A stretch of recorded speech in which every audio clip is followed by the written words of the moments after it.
Okay, we're recording and it is 3:45 and I like to start on time. So, good afternoon, everyone. I have a feeling we'll have a few more people joining us in a few minutes, but we will get started. Thank you for joining us for the last session of this very long day, and it is getting the most out of Neoserra. This is going to cover some different information than what we covered yesterday in Neoserra Basics. This is more about utilizing the information that we put into the system on any given day and having that information and data tell a story to us. My name is Ericka White. I am the Assistant State Director for the Illinois SBDC network. And the expert that will be presenting today is Jenny Malloy, and she will introduce herself and give a little background on herself. A lot of us that are in this call were on yesterday's call. So if you were not, I will, after Jenny introduces herself, we'll just get a little information on those of you that weren't with us yesterday, just to find out how long you've been in the network, what you do in the center, and how long you've utilized Neoserra, as well as how comfortable you currently feel utilizing the system. So with that, Jenny, do you want to introduce yourself and tell us a little more about your greatness? Good afternoon, everyone. I'm glad to see some of the same faces that were able to join us yesterday, and hello to the newbies as well. Today is exciting for me because we're getting into the stuff I enjoy more, filtering, reporting, survey creation. So today will be way different than yesterday. So I hope you're prepared for that. And again, as always, if you have any questions, feel free to put that in the chat. I messed up my screen. There we go. Okay, let's start, and I'll call out some of the people that weren't with us yesterday. Looks like Arla, you were not with us yesterday. Do you want to just tell us what you do at the center, how long you've used Neoserra, and how comfortable you feel utilizing it? Well, I've been with the Center for the Illinois Small Business Development Center at Southeastern Illinois College for 4 years. I am the assistant director here. I kind of do a lot of things here, all the things. I do all the things that we do as advisors. That's what I do here. And I'm okay at Neoserra, but I contact Jenny on a regular basis because I'd rather ask than mess up. But you know what? We appreciate that. We appreciate that greatly. Thank you. Yes, it's much easier to get it right the first time than try to go back and fix it. Right. Let's see. Sarah, you were not with us yesterday. Do you want to tell us what you do at the center and your level of comfort, how long you've been utilizing Neoserra, and your level of comfort, please? Sure. So I've been at the center since August. So I don't even know how many months that makes. 8, 7, 9. It's somewhere in there. And I do a lot of just advising, supportive stuff. I do our events. So Neoserra kind of is integral for that. I, like myself, have been utilizing Arla have been using Jenny's expertise because she knows all the things. And actually recently, she assisted me in creating our economic impact report through Neoserra. We'd been doing it a different way prior to that. And we've gotten significantly more responses this time. So I feel so thankful for her help. And we're just I'm here to learn. So I feel like there's a lot I don't yet know about Neoserra. So I'm still in the learning process. Thank you, Sarah. Rhea, I don't believe you joined us yesterday. How long have you been utilizing Neoserra? How comfortable do you feel utilizing it? Did you just turn your camera off on me too? What? Rhea. Unmute, Rhea. You have to unmute. Yes, I'm having a full moon somewhere in the world. I know it's here. Hello, everyone. Hello. How long have you been utilizing Neoserra, Rhea?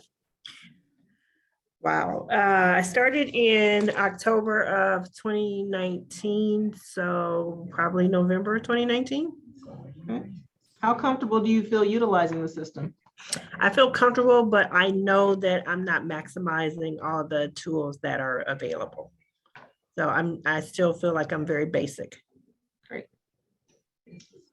In the right place then, thanks. Mark, Ecos. I've been with the center a year in June, and as far as my dexterity with Neoserra goes, I'm probably still playing T-ball in a major league format. So I'm wrapping my head around it. I get in touch with Jenny probably every 2 weeks to make sure that I didn't screw something up. So, and I appreciate your help as always, Jenny. All right, Here to thanks, help. Mark. Brett, how about you? Well, I've been with the center for 21 years. Been around before Neoserra when it was still what, webcats. And I would say I'm probably less than okay with Neoserra. So I contact Jenny a lot, or Arla, or somebody with questions. You share the love. Okay. Absolutely. So Brett's going to be the poster person for It's Better Late Than Never. He's been here this long. Let's go with David, you were here yesterday. You're Kareem. Thank you for joining. How long have you Good been? afternoon. Good afternoon. How long have you been in the network? How long utilizing Neoserra, and how comfortable are you with it? I have been working with SBDC here in Chicago, the Park Francis location, for about a year and a half, and I would say I'm comfortable using it, but similar to a couple of previous comments, I know that I'm only comfortable because I only use a few elements of it, and I haven't really delved deeper. So I definitely wanted to pay attention to this session. My colleague in my office, Princess Fountain Gentry, is very strong in Neoserra, so I always lean on her for any questions, but I'm sure I'll learn quite a bit here today. So thank you. Thank you. Dear Uta, you were not with us yesterday. No, I wasn't. I'm with the network for 5 years. I'm the director for the Illinois SBDC at College of DePage for 4. I feel I grew up with Neoserra, so that was one of the first things that was utilized for me in my onboarding process. We're completely paperless, so we cannot live without Neoserra at our center, all 3 programs. And I would say I feel very comfortable juggling Neoserra, eCenter, and backwards. However, sometimes there are moments where I'm like, what the heck happened? And then Jenny to the rescue, and she's laughing. Fortunately, she's not I rolling have her those eyes. Jenny also. says the same thing once you send the question, and then she has to figure it I'm out. like, What? Yeah, I know. So we feel very comfortable, all of us. I would say that all of our advisors could actually pretty much do all the activities that are necessary on a monthly basis. If I break a leg, so we're making sure that everybody at the center actually understands what needs to happen, because I'm still quoting Mark, if it's not a Neoserra, it doesn't exist. And if it's not a Neoserra and it isn't accurate, it doesn't exist. So you gotta be Well, accurate too. Because we'll mark it non-reportable, so it'll stay in it there. still exists as a thorn in my side. That is true. You are correct. Okay, I know we have some people, multiple representatives from centers. So to keep this brief, we'll just go to the other 2 that were not here that are from different centers. Kurt.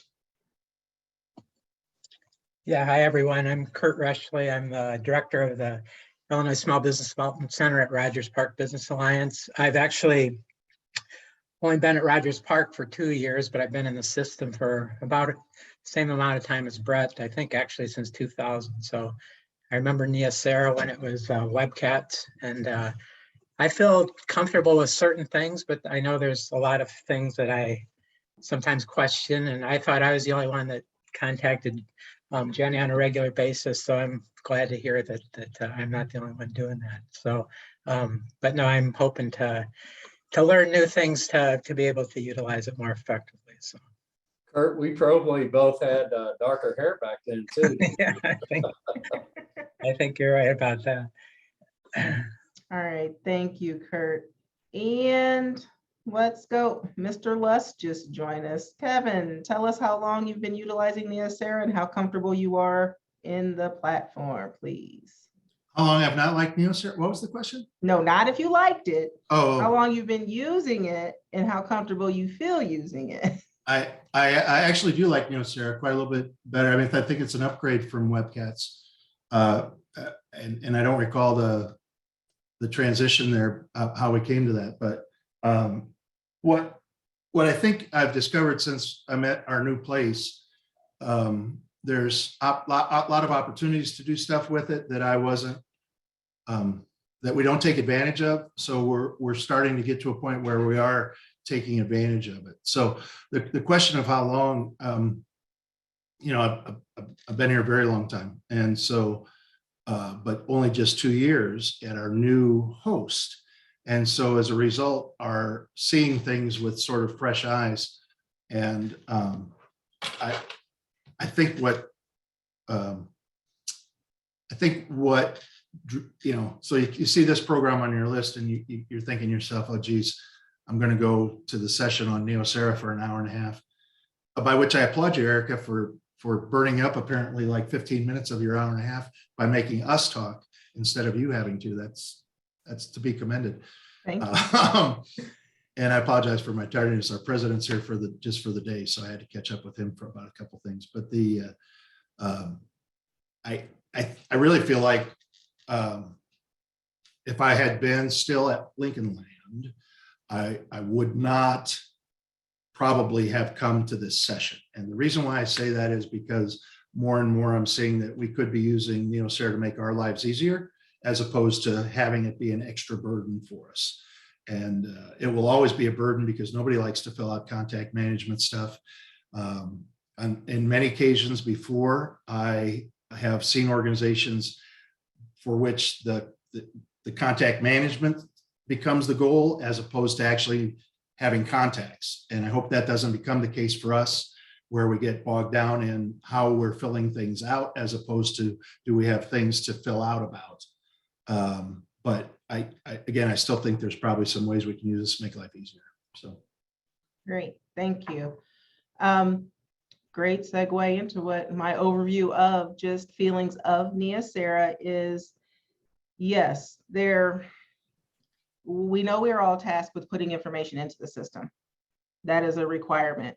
However, as Kevin just mentioned, there are definitely ways in which you can pull that information out of the system that tells a story and provides insight and analysis on the work activity you're doing, where that activity is going, the type of clients that you're seeing, the ratio of clients of pre-venture versus in business, et cetera. So this is a great way to learn some tools, tips and tricks that we all learn every day. I mean, Joanne joined us yesterday and she's been in the network for a number of years and she learned something yesterday that she didn't know at all before utilizing Neoserra. So Jenny and I both are also learning. We're also constantly working with the vendor of the system, trying to make it better for all of us and to make it more intuitive and less burdensome. A lot of times that results in us just having to create some workarounds, but we understand that there's, you know, inputs and then there's what we're trying to extract from it. So Jenny, do you want to go ahead and get started with us? Absolutely. Let's get started. So again, welcome to today's session on getting the most out of Neoserra. Thank you for joining us. Got a lot to cover today. It's going to be You might be familiar with some of it, but I think some will be fairly new. And as always, feel free to ask any questions as we move along.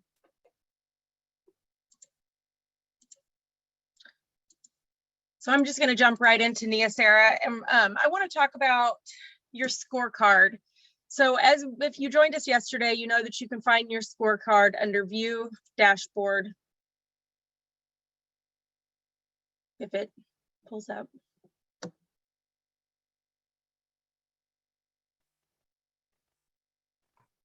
Okay, running a little slow today. Sorry for that. It does it every day, but yes. I've got most everything closed. I was trying to avoid that. Let's see. Let me close some other stuff out here. Okay, so as you know, this is where you view your dashboard. I've had a lot, or scorecard, I'm sorry. I've had a lot of inquiries where you'll reach out and say, I just entered this new business start or this milestone, and it's not showing up on my scorecard, you know, what's going on? Well, these are ran automatically by the system overnight. So any additions that you make, any sessions, any entry you make today, you will see on your scorecard tomorrow, as long as that entry was marked reportable and everything else lines out. If you want to see that immediately, I'm going to show you how you can go make that update on your own. So you would go to Manage Scorecards.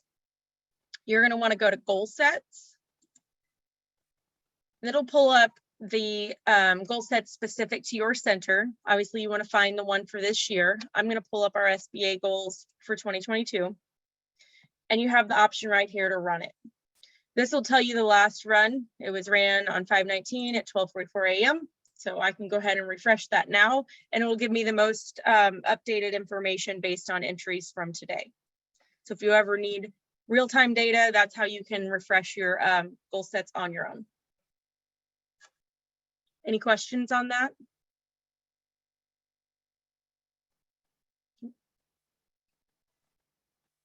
Okay, so we're going to go into filtering now. Oh, go ahead. Yeah, I have a question. You said you started with about business starts. Are there any entries that have to wait until they are recorded after the end of the month, after closeout? No. Okay.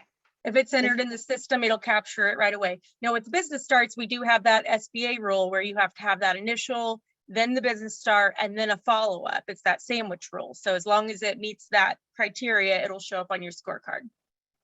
Got it.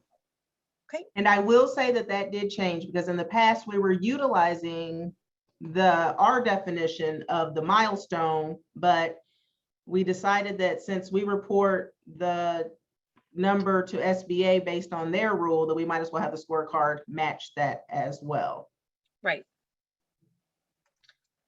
Okay, so I'm going to jump into filtering. So as most of you are familiar with, you can filter about any screen in Neoserra. You can filter on clients, counseling, milestones, capital funding, you name it, you could probably put a filter on it.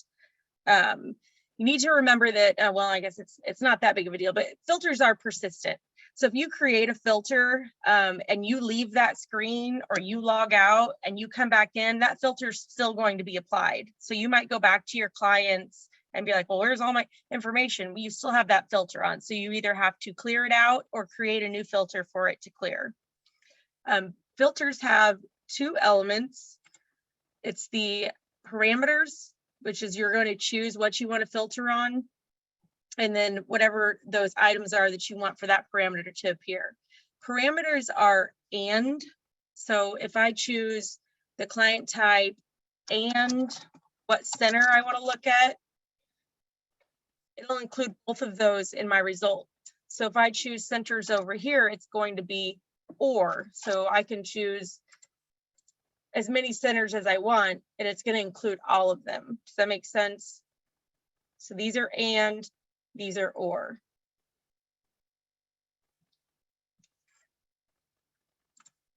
Let me clear this out. When you come into your clients, your standard filter is typically on active clients. I want to take a minute to talk about that. I know that I've told you, a lot of you anyway. I wouldn't create any filters or survey requests or send out any emails based solely on active clients. Neoserra does not convert inactive clients to active when you utilize Postbox. So if you have an inactive client and that a client goes inactive after they've had no activity for 420 days. So if that client reaches back out to you after that 420 days and you input a Postbox session, a reportable Postbox session, Neoserra doesn't recognize that as needing to flip that client to active. So it'll remain in the system with reportable recent activity, but still be an inactive status.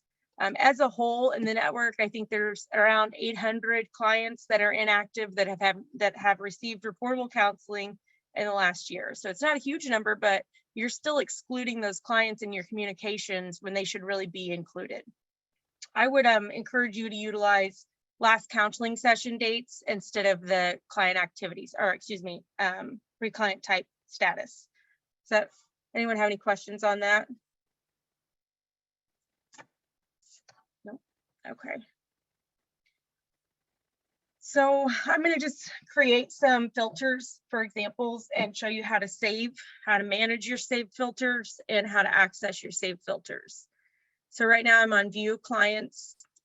I'm going to click, there's a few different ways you can enter into your filters. You can do filter new, or you can just click the magnifying glass, or you can click on any of these blue bars up here to access the filters.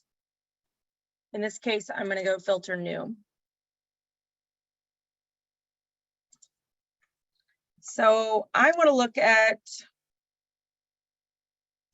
minority-owned businesses, but I want to look at the entire network. One other thing, I don't know if I mentioned it, when you go in to clients, it's only going to show you your center, but you do have access to view other centers' clients. As you know, many clients will work with more than one center. So you have access to view that, add sessions. If you're not the owner of the client record, you won't be able to edit the client record, but you can still contribute and add sessions if you are working with them. So if you need to look for clients, or you're trying to hone in on a specific clientele, you can use the entire network by adding all the centers as a filter parameter in here.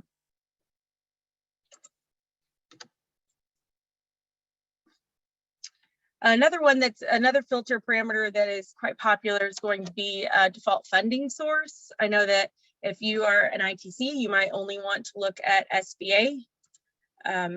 DLA is PTAC, SB is ITC, and then of course SBDC is your standard SBDC centers. So you can also hone in on default funding source. That is what funding source is tied to that client record. I typically always look at ITCs and SBDC. Now for minority status, that is not on the client record. It is tied to the primary contact of that client record. Eric and I were just having a conversation about this. We might add it to the client record because it makes sense to have it there, as the primary contact isn't necessarily always the owner. But for now, that's the resource we have. So we're going to look at, I guess I get ahead of myself here. There are a lot of collections and parameters. It took me a long time to try to figure out exactly what I was looking for. The wording can be a bit confusing. You can type in keywords to try to get it to populate, or you can scroll through it for about 15 minutes and try to find what you're looking for. So I know that I'm looking for the primary contact race, so that's what I'm going to choose. I can make multiple selections here. I can say I want to see everyone but one selection. I could say not this, or I want to see how many are blank. You can leave it blank, and you can pull that as well. So I'm just going to make a few selections here, and we'll apply it. So it's going to give me the entire network with default funding of SBA, SBDC, and the primary contact race of Asian, Black, or African American. So here are all of my client results. I can scroll down to the bottom and see that there are 29,564 client records that meet that criteria. Another thing worth noting is this standard view that comes up with these headers. It's not my favorite. Yeah, it gives me some good information, but if I need to drill into more information, if you go to filter and customize, there is a ton of additional things that you can add to those headers. Client start date is a good one. I look at that a lot. Oh, if I want to see who it's created by, whether it was a manually input client record or if it was created through eCenter, that's also beneficial. The date the company was established. You know, there's just so much in here that you can really hone in on what you're looking for. Last counseling, that's a good one. Just keep in mind, last counseling is only going to look at reportable activity on the client record. And I would just add right here, even if you have a very specific client filter that you're looking for or information filter, I always start out small with my initial client filter and then go in and customize and add to it. I've noticed, at least with me, when I add a lot of things from the beginning, it usually bombs out and then I don't get Right. anything because I've messed up somewhere along the way. So I would suggest not being so overzealous initially. Get a good base going like Jenny did here, and then go under that filter tab and customize it even further until you whittle down to where you need to. Yeah, and so on that point, there are certain parameters. If you leave the criteria blank, it's going to give you a blank report. You might type in center, select it, and then go, oh, actually, I don't want to select any centers, so I'm just going to apply it. And it's going to go, I don't have anything for you. You didn't give me a center.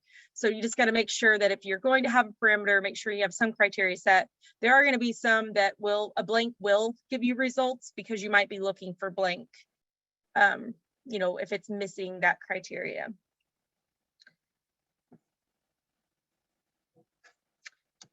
Okay, so I wanted to do another example and then show you what we can do as far as reports and mapping. So I'm just gonna choose a center at random here. And I want to look for all women-owned clients. So the women-owned clients is based on the ownership gender, which is tied directly to the client record. If you want to see what information's on the client record, you can go to a client record, choose edit, and just kind of scroll through all of those options. Any of those options on the client record are going to be what's also available to filter on clients. So I want, nope. It's trial and error. I want ownership gender. You have a primary contact gender option, but ownership gender is what we want to hone in on here. And I'm looking for all women owned. Again, I can select all of these, or I can use the not and put in just these three. Either way, it's going to get you the same result. And I'll apply it. Oh, and I already hit not. Let's see if it's going to let me grab it.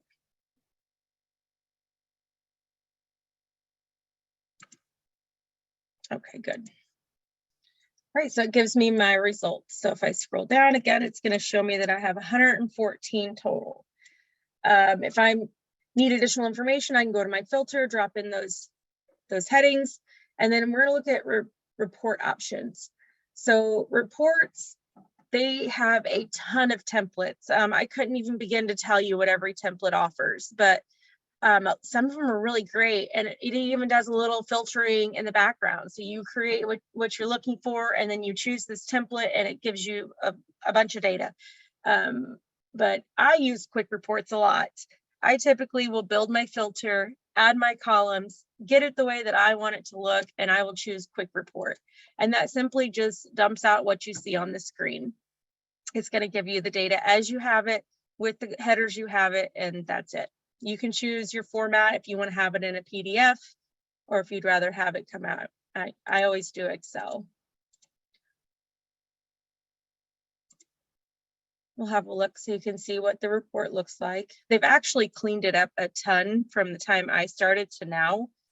They were terrible. I had to go in and remove blank spaces and do a lot of formatting before I could even share the document. So they have really made some improvements. It looks pretty good. You know, it has all of the columns with all the information, and now you can share it, filter it, whatever you need to do with it. Let's see, I want to do let's do by primary counselor. So if I want to do the second option under reports is reports. This is where you get into the templates I was discussing. So as you can see, there are a lot. So if you're looking for a certain information, you can come in and see if one of these template names tie into what you're looking for.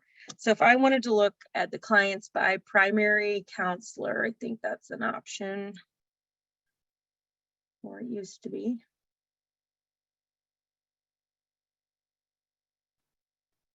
So the top are system generated templates, and then the user are going to be, these were all created by individual users.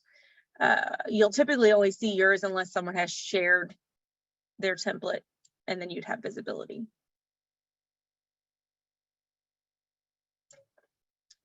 I'll pull it by business type. We'll see what this report gives us.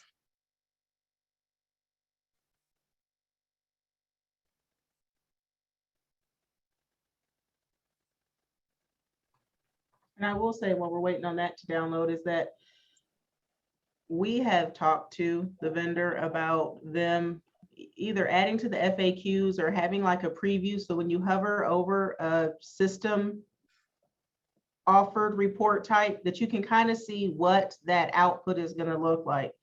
Oftentimes Jenny and I both are going to be like, well, we haven't used this one before. Let's go in and see what it looks like. And we have to go through and be like, oh no, that's not what we want. We go back.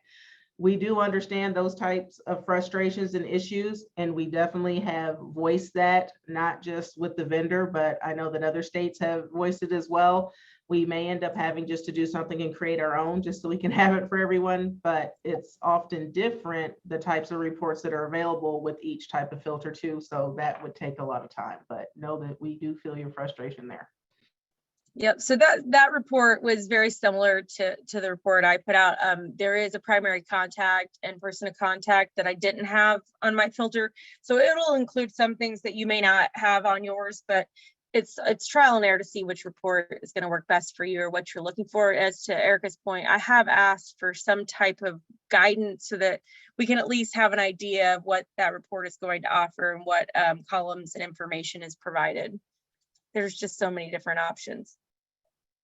Does anyone have any questions on exporting information in either the quick report or the template format? Nope. Okay. Okay, so another option that I don't know how beneficial it would be, but it might come in handy is you can take your results and map them. So if you do want to look at two different centers that are very far apart and you have a certain criteria that you're looking at, but you want to see where they are demographically, you can go over to reports and map. And it's going to show you where I'm at right now. Let me zoom out here.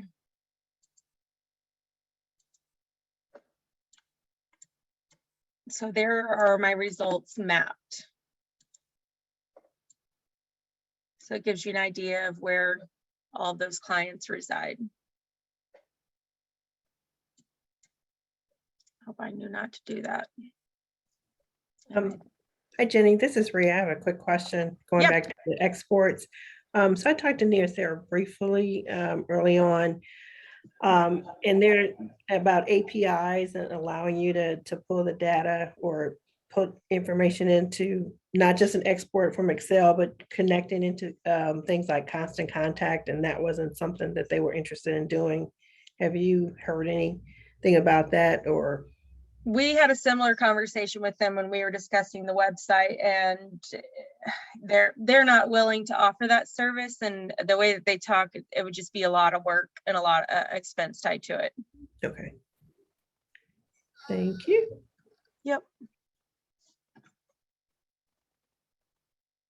Oh, okay. And the next thing I was going to discuss is the option to email clients. So if you have a client base that you want to reach out to, if there's some type of ethnic thing going on, you want to hone in on this group and send them all an email at once, you can do it from this platform. So you have your filters created, you have your set of clients. So you would just go over to email. You have regular email option. Again, these are templates that we kind of discussed yesterday. You can do the online agreement request. If you create a filter for all of your missing signatures, you could email everyone at once. So like you get that report, I think it's on a weekly basis, maybe a monthly basis, where clients missing signature with reportable recent activity. This would be a way to touch base with them all at once. You can go in and filter that and then send this request. I'm going to choose regular email. There are 3 different options when you're sending an email from the system. You can choose to use the email of the company, which would be the client record. You can choose to use the email of the primary contact, or you can choose all contacts. It really depends on what you're sending, what choice you would like to utilize. I use all contacts a lot, but in some scenarios, it might be better to use just the primary contact or the client record email. So once I hit continue, it's going to pull up the email template. So I chose regular email, so it doesn't load a template for me. Here, you can put in your subject, anything you'd like in the body of the email. I wanted to talk about this down here. So send a copy of each delivery to myself. You don't want to do that. And you don't want to save message as a counseling session. If you would like a copy of what you sent, I suggest that you blind copy yourself. Because if you do choose send a copy to myself, you're going to get an email for every client that you send it to. So if you have 200 clients, you're going to get 200 emails. And the same applies with the save as a counseling session. I kind of weighed some options there, did some research, and there's really no value add. And if it's uploaded reportable, and it shouldn't be, it doesn't lump it together where you could update it as one. You'd have to go in and update every single one of them if it were to go in wrong. So I wouldn't utilize that either. Can I ask a question, Jenny? Yes. When I have something like a new grant opportunity, and I would like to send that to 2 of my clients. I did the research. I send it to the client. It's value. It's an advising topic. Let's say I needed about half an hour prep, and it takes me 10 minutes to send the email. So that's 40 minutes, right? Mm-hmm. If I say as a counseling session, and I would say each client gets 20 minutes. So if I take the time that I spend and I say, okay, half of it goes to one client, the other half goes to the other, is that acceptable? Yes. Yes, that's a very good point. So if you are doing like a mass email with multiple clients and you have time assigned to it, you do need to split that time out by the number of clients that are going to be attached to that record. Otherwise, it will multiply the time on the session per client. So you might really, report high numbers that are not factual. And here, I'm going to go back to this. So if you do want to utilize this and save message as a counseling session, you do need to make sure that you set all this up appropriately. And like you said, this would be where you would split your time out. It is going to be a session type as administrative. So it wouldn't be reportable, but you still don't want to show 900 hours because, even administrative time still shows it on the client record and for your center as a whole. Yep, makes sense. Thanks. Yep. Can I ask one other question? Absolutely. When you started this exercise with the email, I noticed there was no field that says do not email to clients that have opted out of communication. The reason why I'm asking, when I send out my surveys, I always have that additional field where I have to say, opt those clients in or opt them out. The ones that when they signed up, they say, I don't want to receive any emails. They can take that out in their account. So I notice it's not in here. So what is your recommendation? So should I leave it in? This is what I think it is. So I had read a lot of FAQs, and if they are if they choose not to receive emails, if they're in your filter, the system will remove them before they send it. In regards to the survey that you're sending, that question, I believe, ties back to the SBA subscribe to emails, right, Erica? Because we just had this conversation. So there's two different subscribe to emails. It's a bit confusing. If you do email something from the system and they are marked not to for standard email, the system will pull them out. The survey one is SBA. So that one is really non-applicable. So you wouldn't ever have to have that one selected because this is from us, not SBA. I hope that makes sense. Yeah, that makes sense. Okay. But it's confusing It because, is. we need to have some clear guidelines. What can and what can we not do?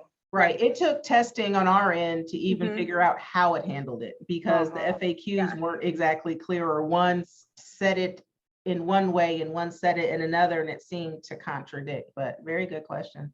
Yes. And having two different subscribe to email options just even muddied it more. So, yeah. Jenny, Thanks. is the only way that we can see the initial subscribe to email option, the non-SBA one, is that by running a report? Because like the SBA one, we can see it on the client's profile at the very bottom of the agreement. Mhm. Is there somewhere that we can see the initial SBDC? Let me see if that is a filter.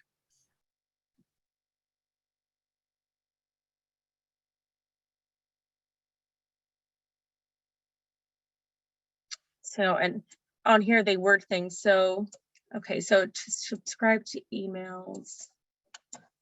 Let's see. Okay, so this is selected yes. Let's just go in here and see.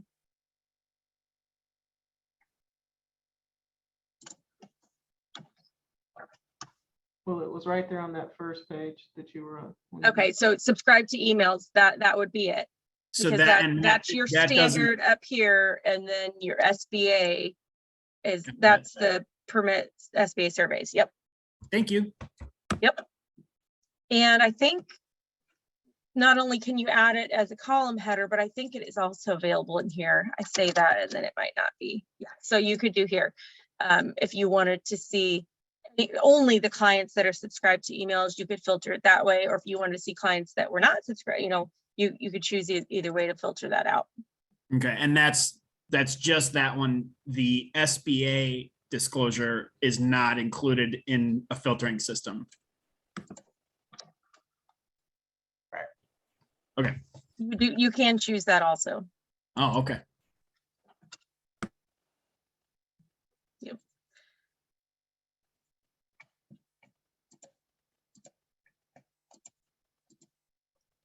The other client filter I wanted to show you, and some of the people that I have already assisted in creating their economic impact survey, I showed them a workaround filter, and then I finally found the one that I was looking for. And this one has stumped me from the beginning. So if you take anything out of this session, I hope that it is this. On the client, you can look for counseling sessions. It's just worded really odd. Let's see. So any initial or follow-up session, and then you're going to be able to date range that. I had been using counseling, date ranging the counseling, going down to unique clients, which I'm going to show you here in a minute, but you don't have to do that. So if I taught you that way, I'm sorry. I still do it that way, and you taught me this other way. Yeah.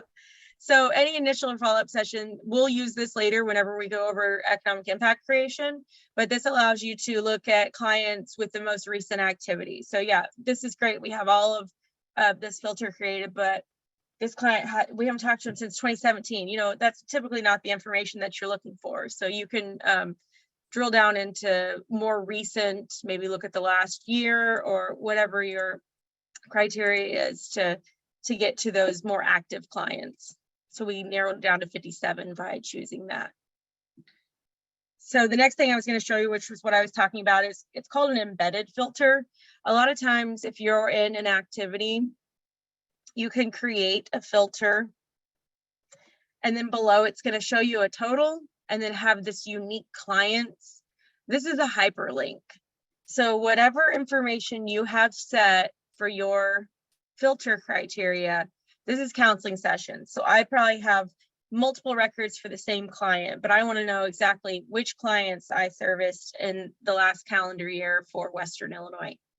I can come down here and get those unique clients by clicking on that hyperlink, and it's going to take me to the client view.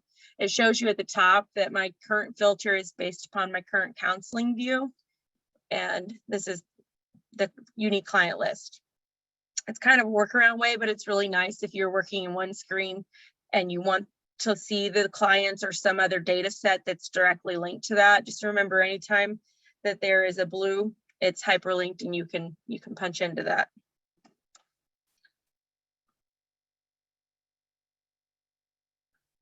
Okay, I wanted to show everyone the advisor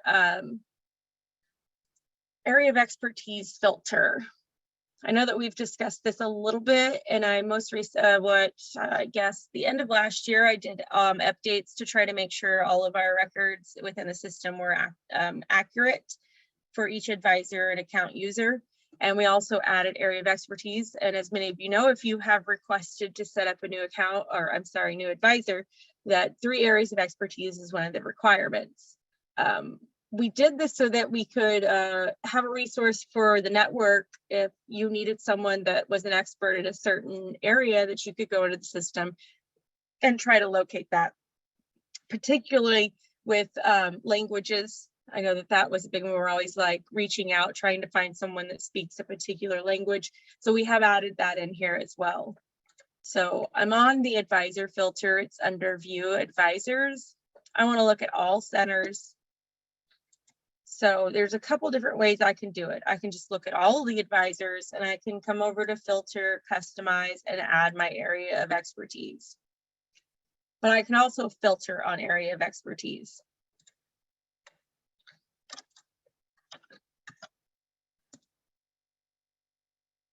And let's say we want to find bilingual or multilingual users. Okay, so you're saying, Jenny, it shows me that they are, but what language? So I had to add that in the notes. So you will have to go to your filter, customize, and add notes as well. And that will tell you what language they speak or are proficient in. So hopefully that's helpful. And it can be applied to any type of area of expertise. If you're looking for financial, business planning, restaurant, you name it, you can come in and filter it and find that. So that's why I stress the importance of providing that at setup. And I believe you also have access to update your own. So if you feel like you have really excelled in the last 2 years at something and you want to update your record to include something where you could assist others, feel free to go in and make those updates. Any questions on filtering, exporting filters, or anything of the sort? One thing I will tell you, especially for those that are newer to the network, a lot of times it is just trial and error. I mean, I could tell you probably for the first 3 months, Jenny showed you in one of the filters where she chose center. Well, there's also an option that centers, plural. Yes. And I would choose centers, and it wouldn't give me a listing of the centers. It says either all permitted centers or something else. And it just was so frustrating because I'm like, well, why won't it show me all the centers? I mean, why are there 2 different ones? So there's a lot of different things that you do have to play around with at times, but it's often good to save your filter. If you use one frequently, just go ahead and save it, so then you don't have to worry about that in the future. Yeah, absolutely. I was going to go over that individually, but I'm going to go over saved filters during the economic impact survey creation. So I'll save that for, well, we're ready to do that now, unless anyone has any questions, or is there anything that I didn't cover you want me to discuss, Ericka? No, I don't have anything in particular. Is there something else in regards to filters or something outside of reporting or survey result before we get into creating an economic impact survey? There's only one thing that I want to share, and I was going to save it for the end, but now is a good time. It's great that you can filter information and that you can create, generate, export reports. I just want to make sure that everyone remembers that this information is confidential. This stays within your center, within those that have conflict of interest forms on file. I know that, I mean, even here in the state office, we are often asked for that information, and we let them know if there's specific, if you just want to know how many businesses we've assisted in a particular zip code, I can give you that number. I will not give you that list, however. If you want to know certain client names, you just will not get that information unless, you know, it's something that we reach out to the client for and they give us authorization to do so. So please keep that in mind. And if you have any issues with that within your host organization, please reach out to us and let us know so that we can help support you in that, because you know, there have been times where we've found out that information was supplied for a specific purpose and the host organization packaged it as, well, we're the host, so we get to see this information. That's not necessary. That's not true. It has to be within the center. It has to be someone that has a COI. So just keep that in mind. Yep. One other thing I want to mention is, while the system has a lot of capabilities, there are a lot of roadblocks and barriers as well. So I find myself getting frustrated, which I'm sure you all do as well. And in some cases, obtaining the information that you're looking for might require a scorecard, and that's a whole nother level of complexity. I didn't include it in today's presentation just because it is so complex, and I don't know that you would really utilize it the way that we utilize it for reporting at the state office, and there's just so much that goes into it. But if there's something that you need from the system and you think you would benefit from a scorecard creation, I am more than willing to work with you one-on-one to create that and help you understand how to pull in the correct information and make sure that you're using the appropriate metrics. One good example is I had a center reach out to me and say, we have our overall center goals, and we would like to take those goals and assign it to individual advisors so that I can track the advisors and see where they are, and they know kind of what their expectation is and what they're contributing to the overall goal.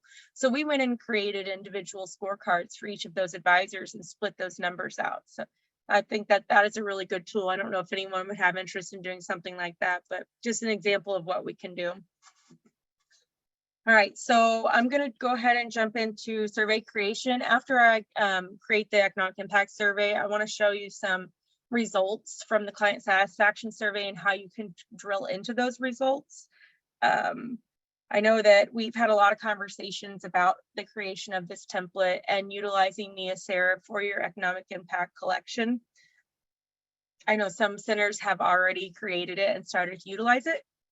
And if others have interest, I will walk you through this, but if you don't feel comfortable doing it on your own, reach out to me and we will set up a time and I will go with you one-on-one and set it up. So to create a survey, we're going to go to View Surveys. Once you reach this point, we're going to go over to New. In this case, I want to create an economic impact survey. You can call it whatever you would like. I would not suggest assigning a date or year to it, because the idea is to utilize this survey over and over and over again, so that you have some comparable data year over year. Once you create it, you can't, or once you get responses, I should say, you can't change it, but that's not the end of the world. We'll get into that. It's going to be a client type survey, and in this case, we want to copy an existing layout. The layout that you want to copy is called Economic Impact Survey Template. Very original. Should be easy to find. Okay, so once you have all of that set, go ahead and save it. Your survey is created. It's that simple. So first, I want to take you into the body of the survey. This information up here, you don't need to change. Once you create your survey, I would recommend that you mark it inactive just until you're ready to send it out. That way it doesn't leak. You're good. None of this information up here changes. You want to leave these center selections. As you know, we discussed earlier, there are some clients that utilize more than one center. So we want to make sure that we capture everyone that you have worked with. And then the top of the survey, we have this blurb here. It just kind of talks about how our services are provided at no cost and why we're requesting this information and how it helps our program. You can customize it to your center if you'd like, but we'd like that general message to remain. Can I ask you a question? Yes. One of the obstacles we run into frequently is clients that are PTech clients.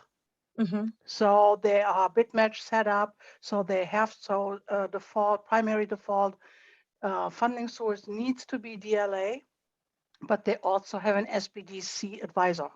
Yes. When I choose SBDC as the primary default, I miss those clients. Yes, you do. So what option do I have to make that a way that I don't run into sending my SBDC survey to all PTech clients? So is it a large list of clients that you service with SBDC that are DLA? I think up to recently, we kind of sent those individually when we know we had a PTech client, SBDC had economic impact. But I have to say, it gets more and more and it gets muddled. Sure. We forget. So there's a couple different ways we can approach that, and I'll show you in the next step. You can add individual clients after you import on your survey list, but we could also create multiple filters. If we can find a way to hone in on those clients that are DLA, but that you service, we might be able to create a filter and import them into the survey request list as well. You just have to import twice. And when I get to the next step, I can elaborate a little bit more on that. Got it. Okay, so in the body of the survey, we are asking for capital funding. This is it. It's a tick mark. It doesn't really list out. So we have this text here, and we have found, as many of you know, it's kind of confusing for some, but I think we'll always have that. So anytime you get a survey response, I would take a look at it. We just had one this week where they started a business and they had $75,000 tied to that business start, but they chose no to capital funding. So we didn't capture that owner investment. It's things like that, that a business start goes hand in hand with a capital funding entry. The client was a bit confused on what that was asking for, so they said no to that question. It's just little things like that that you'll want to pay attention to make sure that we're capturing all the correct information. You might need to change the verbiage on this. So right now it's set up to say, did you receive ending funding in the last 3 months? This can change depending on how often you're going to send your survey. I think the state office was recommending at least twice a year. It's completely up to the center how often they would like to send it. If you want to send it every 3 months, great. You want to do it quarterly, that's fine too. Just make sure you update this verbiage so that we're capturing the right data set. Milestones asked. We have all of the required ones marked. That doesn't mean that you can't add milestones. If there's something on the list that you would like to capture from your clients, you're more than welcome to add that. We just ask that you don't remove any of these. And that is the basis on the survey body. Any questions on this?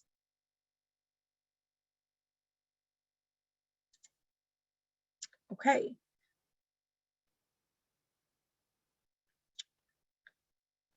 Down below, it's going to show you your survey questions.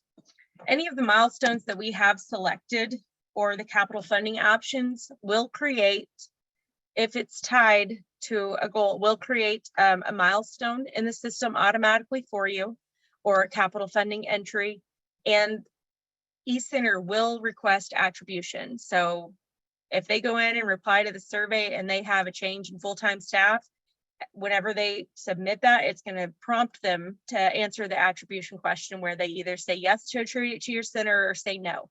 And that will upload into Neoserra based on their responses. So you won't have to go back and try to collect additional data from the client. The only outlier that we had was jobs retained. It is not a milestone option in Neoserra. When I spoke with Outreach, they pretty much told me that it wasn't an option to add it and have that auto creation of the milestone. So we did have to add question number 10, have you retained employee positions? It has logic built in. So if they say yes, it will take them to how many positions have been retained. And then also it will ask them to attribute those jobs retained to your center, so you don't have to circle back around on that. Any questions? Nope. All right, so now I'm going to go create my filter to create my survey request list. You can create your filter. Go ahead. We can write in questions, right? Yes, you Like- can. I'm sorry. Yeah, if you want to, I'm sorry, if you want to add any questions that aren't in a milestone or format or in the body, you can choose new here and you can put in additional questions. Yes. And you can reorder the existing questions. You know, if you add something that better fits up here, you can drag it and drop as well. I think this is the part that I fell into recently because I made a change. I added a question, a write-in question, and I wanted to reorder and I couldn't. That's what you said earlier. So once I have used the server, I cannot do a reordering of the questions. Correct. Yeah. If you send the survey out and you get responses, you'll be unable to edit that. Yeah. You can create a new survey, but you wouldn't be able to edit the existing one. Yeah. And I think that's mainly for trend analysis, because there you've got that year-over-year comparison. If you're sending out a completely different survey, then all the logic is thrown out. I have to say it took me, I would say, 2 years to understand that the surveys are accumulative. Yeah. So by the end of the year, I have a complete picture of all the responses. And if I made a change in the middle of the race, so to speak, my survey results are pretty screwed up. It Yeah. took me 2 years to figure that out.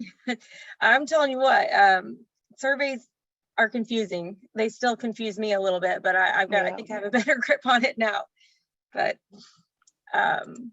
okay, so once you have finalized the survey, the body of it, and all of your questions are the way that you want them, you want to create a survey request list.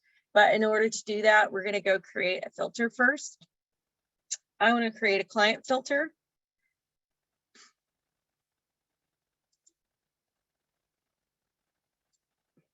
If you ever want to clear a parameter, you need to come over to the red minus to wipe it out. I can also select all or clear all. I'm just going to choose a center. And I want to look at when they were last counseled. So that was that any initial follow-up session. I hope I never forget that again. And depending on how often you're sending it out, say you're doing it every 6 months, so you want to go back, what is it, 180 days? You can set it to whatever your center wants. So this is just an example. If you want to go back a year, if you want to go back 3 months, whatever that is, you can set that criteria. I do, however, go in and choose, no, I don't. Never mind. Maybe that's why I did counseling. So I like to look only at reportable, and you might want to look at it differently. I only wanted to see reportable sessions, and in order to do that, I would have to go through counseling and get that unique client link to go into that and then save my filter. In this case, it's going to look at any initial or follow-up session, which should be marked reportable because they typically are. Your administrative sessions are typically non-reportable. So we'll go with this, and I'm going to save this filter. So you won't have to choose center because yours will automatically come up as center. I have to do that because I'm an administrator, but I'm looking for any initial or follow-up session in the past 180 days. So it'll give me that client list.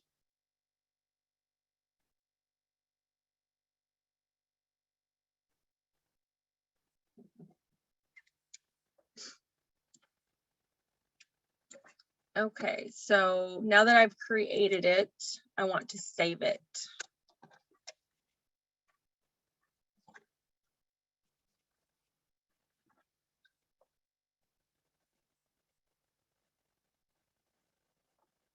All right, so I'm going to go back to my survey now, and I'm going to use that saved filter to create my survey request list. Over here on the right-hand side, I'm going to select new. So the list name, I would suggest naming it the date range that you are collecting clients from. So like I think it was like November 19. So I would say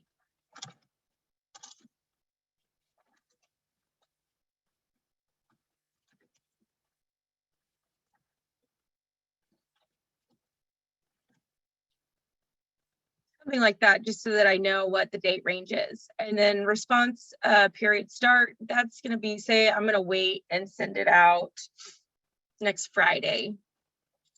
And then you get to choose how long you're going to give them to respond. So it could be a week, it could be 2 weeks, it could be 3 weeks. The great thing about this is if you say you set it for a week out and then you get 2 responses, you can go in and edit it so that it's further out and available to them longer.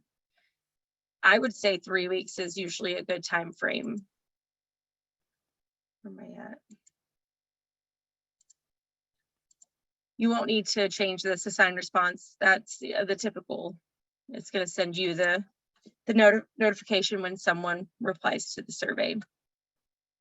Okay, so now this is where you're going to import the clients that you want to send your survey to. The import option is over here on the right-hand side.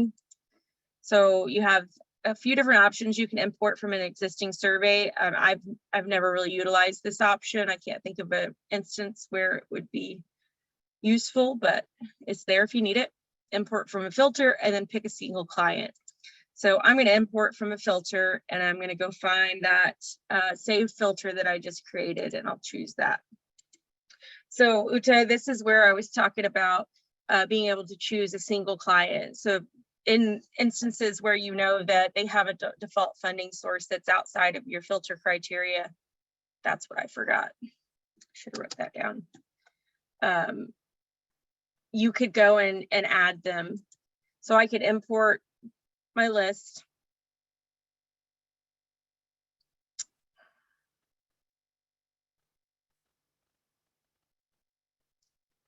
And then I could import additional based on single client and type their name in. Or you could create another filter and import an additional filter on top of the data that you already have in. I'm going to jump back because I'm sorry. I realized that I didn't do my filter right. I probably, I don't know if I was on a PTEC center, but if I was, I would have just captured all funding sources because I forgot to set my funding sources on my filter. The great thing is I can go back in here to my clients. I'm going to go to my filter. I'm going to find that saved filter. And then I'm going to go in and update it.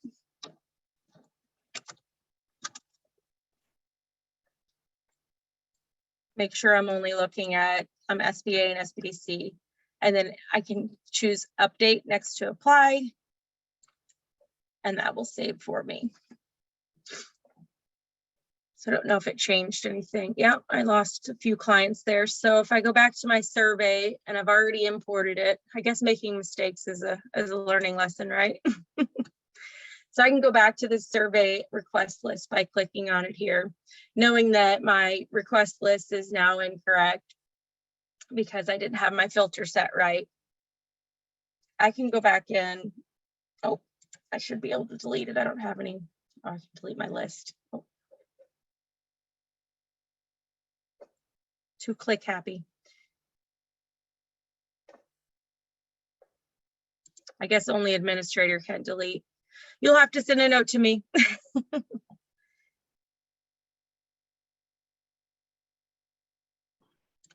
So I can delete this survey request list and then import my new one if I mess up. But we're going to pretend like I did it correctly. I imported the right clients and now I am ready to email. I don't see an email option because I have my survey marked as inactive. So when you're ready to email, you do need to go back into your survey, edit it, make it active. Go back to your survey request list.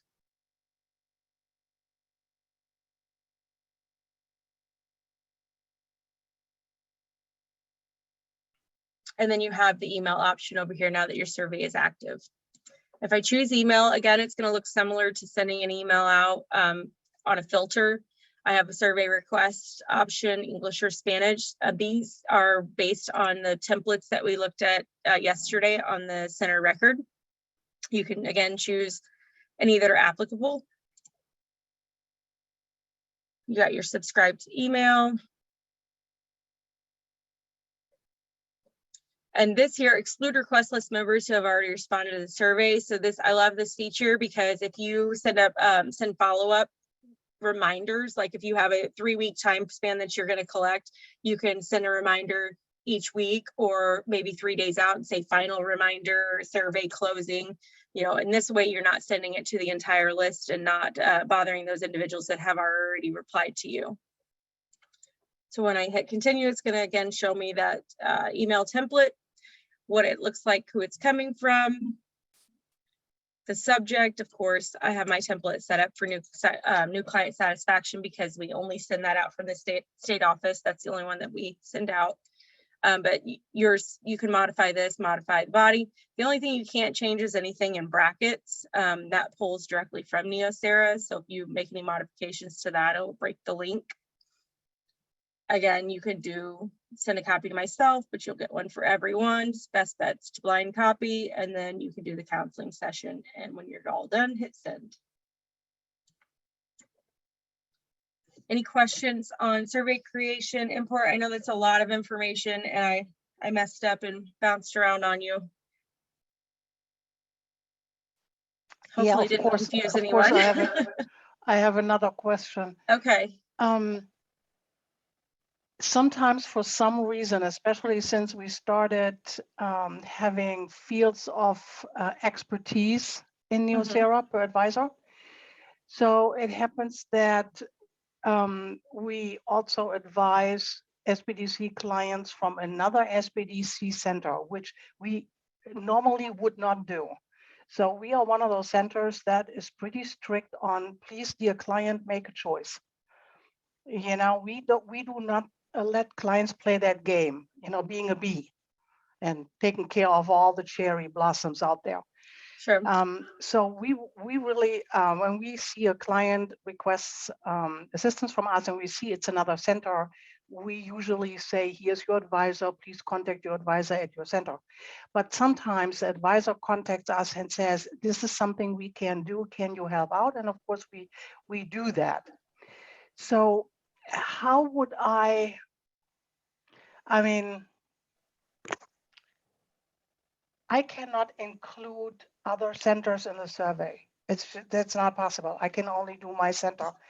I can select other centers, but I am always horrified to do that because I'm always afraid I send out my survey to someone else's, to another center's clients.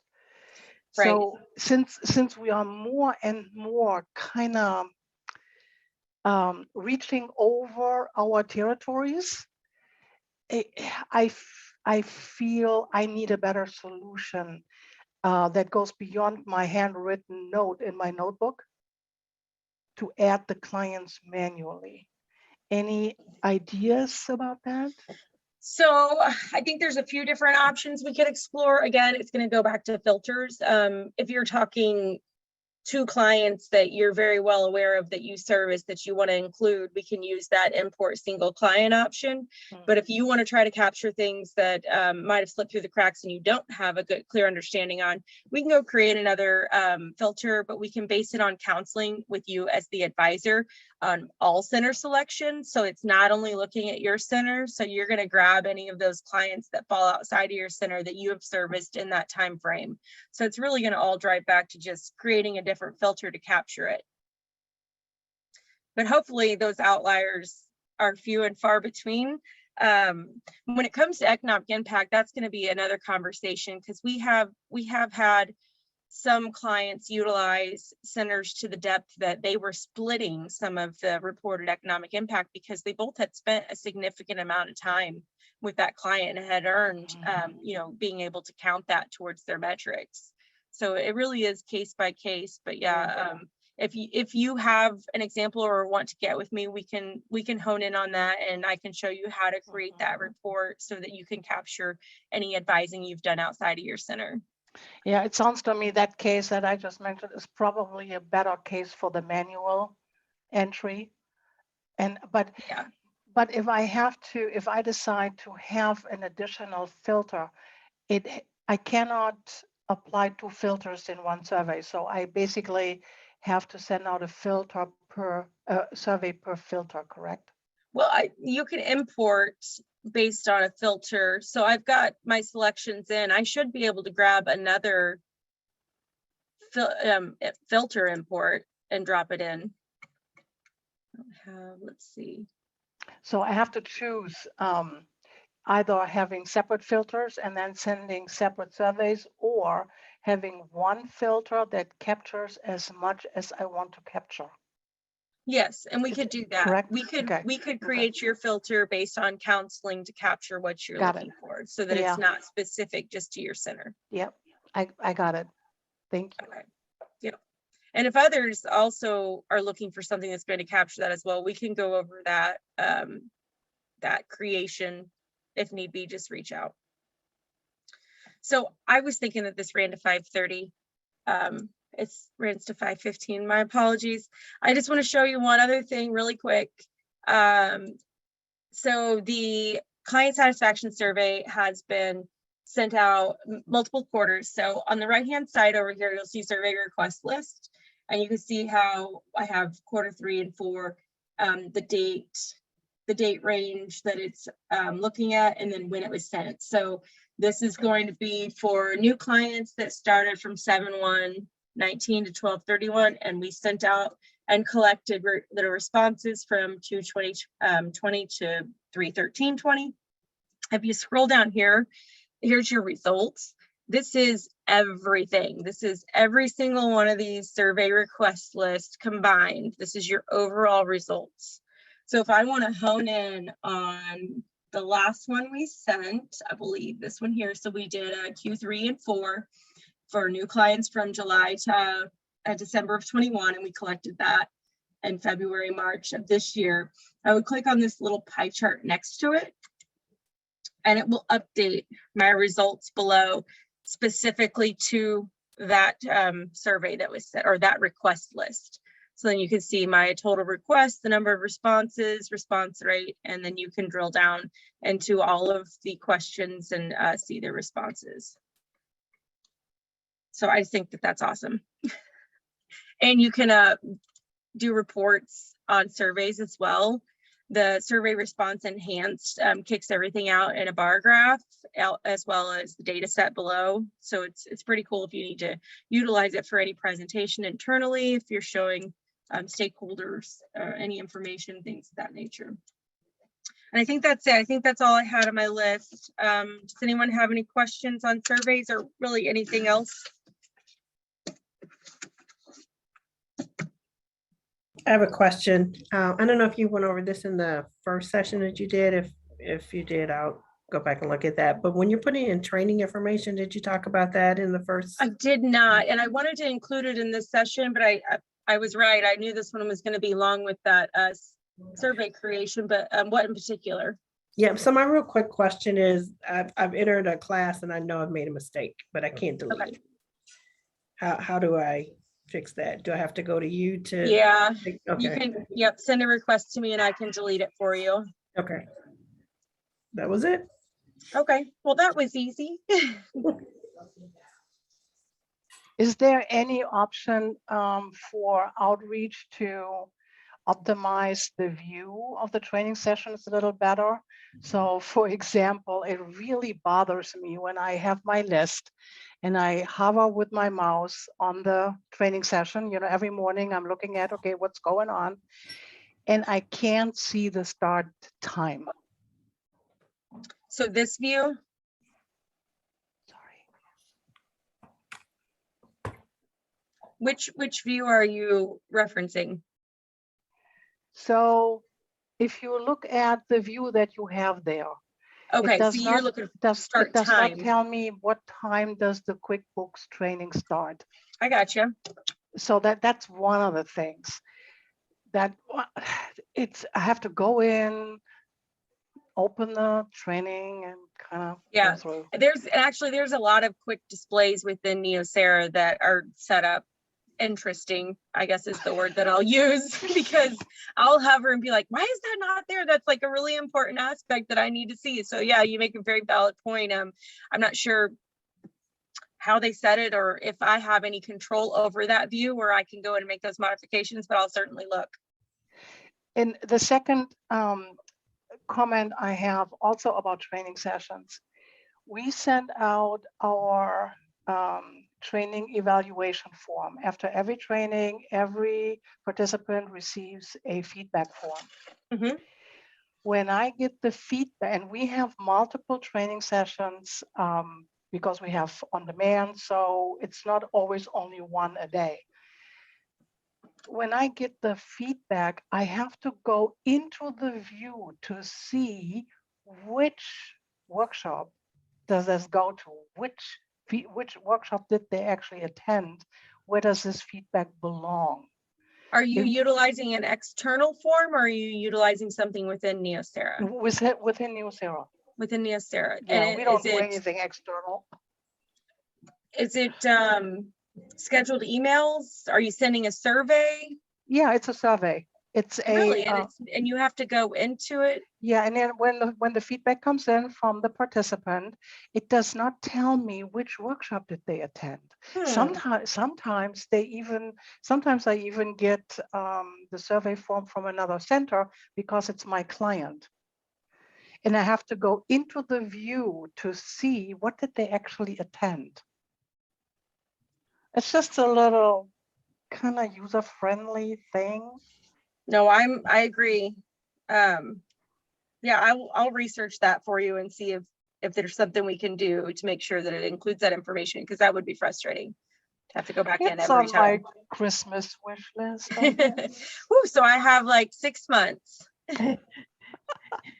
It's only item number 7,312 on the list. Well, I got all the Sorry. pages. So. Happy to help.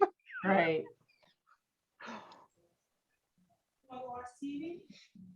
Yeah, no, I will definitely look into that for you. Thank you.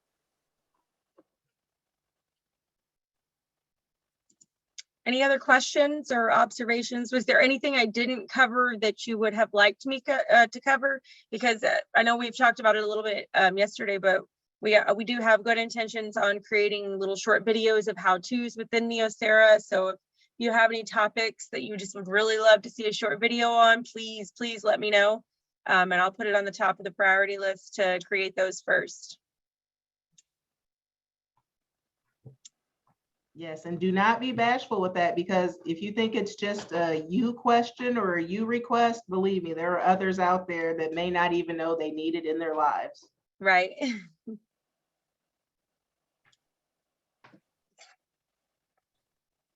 Okay, if there are no other questions, thank you so much, Jenny. Appreciate all that you have done for this network and the time that you've been with us. You know just as well as the rest of us how frustrating Neoserra can be at times, and trying to work through it and make sure that it is as user-friendly as possible. We all, of course, have to work within the confines of what is given to us to work with. So thank you for helping provide some clarity in the mud sometimes. We really appreciate it. Thank you to all for joining. Please make sure that you follow up, as Jenny stated, with any request for short training videos that we'll be creating in the near future. And with that, have a great evening, and we will see you all tomorrow during the general session. Thank you. Thank you, everyone.